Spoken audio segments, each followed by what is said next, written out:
যুক্তরাষ্ট্রে ডোনাল্ড ট্রাম্পের অভিবাসন নীতি নিয়ে আপনার উদ্বেগের কারণ রয়েছে।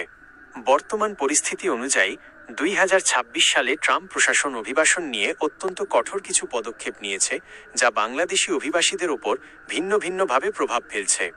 মূল তথ্যগুলো নিচে সহজভাবে দেওয়া হলো। অবৈধ অভিবাসীদের ক্ষেত্রে মাস ডিপোর্টেশন।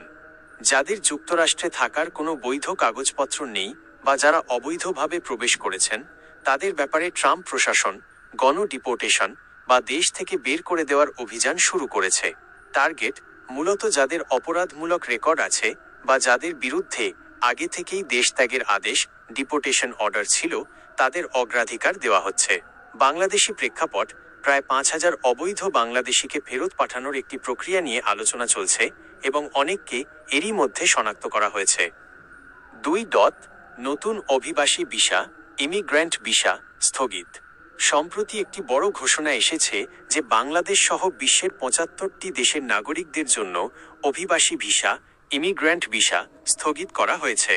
কার্যকর 21 জানুয়ারি 2026 থেকে এটি কার্যকর হওয়ার কথা। কারণ ট্রাম্প প্রশাসনের দাবি, অভিবাসীরা যাতে দেশটির ওপর আর্থিক বোঝা বা পাবলিক চার্জ হয়ে না দাঁড়ায়, সেজন্য এই সাময়িক স্থগিতাদেশ। কাদের ক্ষতি? যারা গ্রিন কার্ড বা স্থায়ীভাবে বসবাসের জন্য ডিভি লটারি বা ফ্যামিলি ভিসার অপেক্ষায় ছিলেন, তারা বড় বাধার মুখে পড়ছেন। 3. যাদের জন্য কোনো বাধা নেই, সব বাংলাদেশিকে বের করে দেওয়া হচ্ছে না।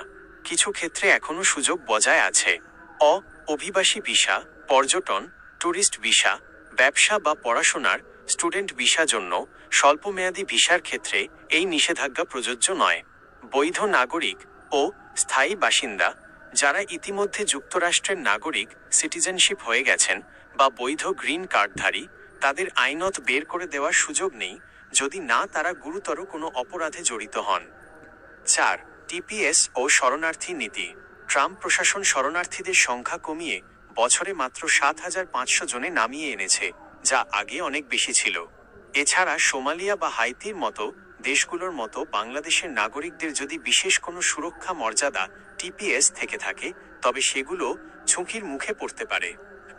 সারসংক্ষেপ, যারা বৈধভাবে আছেন বা নাগরিকত্ব পেয়েছেন, তাদের ভয়ের কারণ কম। কিন্তু যারা অবৈধভাবে আছেন বা নতুন করে স্থায়ীভাবে যাওয়ার পরিকল্পনা করছেন, তাদের জন্য বর্তমান সময়টি অত্যন্ত চ্যালেঞ্জিং। আপনি কি বিশেষ কোনো ক্যাটাগরির ভিসা বা গ্রিন কার্ডের অবস্থা সম্পর্কে জানতে চাচ্ছেন?